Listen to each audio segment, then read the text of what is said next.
This is how to fix Grindr app not working. So guys, watch till the end as I discuss three solutions, and for the Apple users, I will show a step-by-step guide on the left side of the screen. So now, first thing that you will do is simply go to the Google Play Store and tap on the search at the bottom and go for the search bar at the top and just simply search for the application.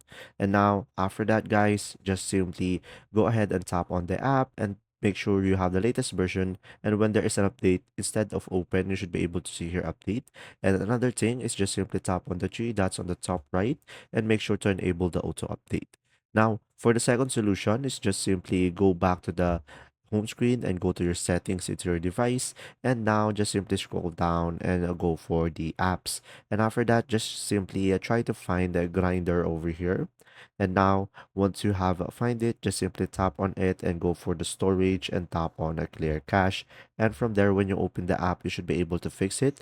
But now if it still doesn't, just simply go back over here and tap on clear data and tap on OK, and from there you should be able to get the app working.